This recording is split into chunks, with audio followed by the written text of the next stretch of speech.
I saw this message from Cardinal Dolan, and I know Cardinal Dolan's kind of rubbed me the wrong way after how he handled the St. Patrick's Cathedral situation. This is when the trans activists took it over and were just unbelievably sacrilegious, and then wanted an apology from the church for treating them poorly somehow. Anyway, he was the cardinal kind of in charge of that, handled it poorly in my opinion. So he comes on, he's been doing these messages. Blessings and graces to our Islamic neighbors and brothers and sisters, because their holy season of Ramadan begins today. It's a lot like their version of Lent, which we're going through now as Catholics, as Christians, as our Islamic brothers and sisters take very seriously fasting, acts of sacrifice and self-denial and penance, deeper prayer.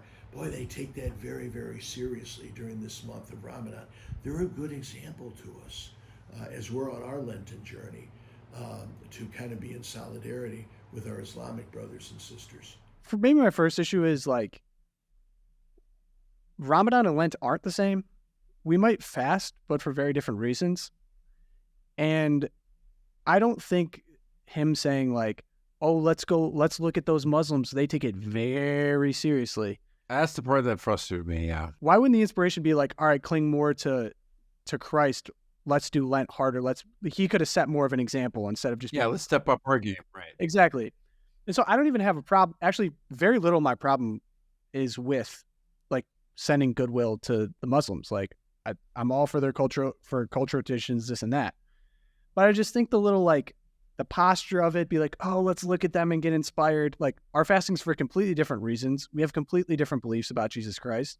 And while I'm at it, there's a lot of Islamic slaughter going on in Nigeria of Christians there.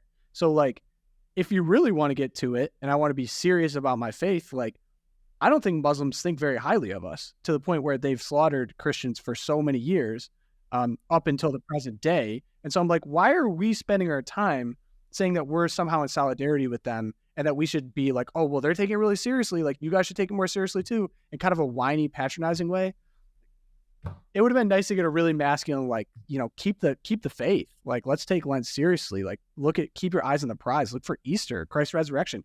Muslims don't even believe that. Yeah, again, I think it's that we're not trying to totally attack Dolan, obviously, here is the point. And it's just like, if you're going to talk about Ramadan or what, Islam is about, you could use it as a way to, help people better understand, our own faith and say, this should be, like, again, it gets to part of my biggest beefs with Western culture right now, Western civilization, is that we're supposed to honor and respect and revere every culture but our own. Correct. And that just kind of drives me crazy. And so this feels like just the latest, additional symptom of that. And it's like, oh, look at these, gosh, the Ramadan, these people, these Islamic people are very serious. They take it very seriously and stuff like that. And I think to myself, yeah, they do. Yeah, I guess I'm trying to get to the bottom of it because it feels like a symptom of a larger problem, as you've pointed out. Like we have a Catholic president, air quotes, talking about like the centerpiece of his campaign is restoring Roe v. Wade so that people can kill their children. And there's no central unified pushback from the bishops or the Pope even on this. I promise you, I'll restore Roe v. Wade as the law of the land again. If we were a serious church, he'd be excommunicated because he's publicly advocating against something inherently evil, according to the Catechism of the Catholic Church.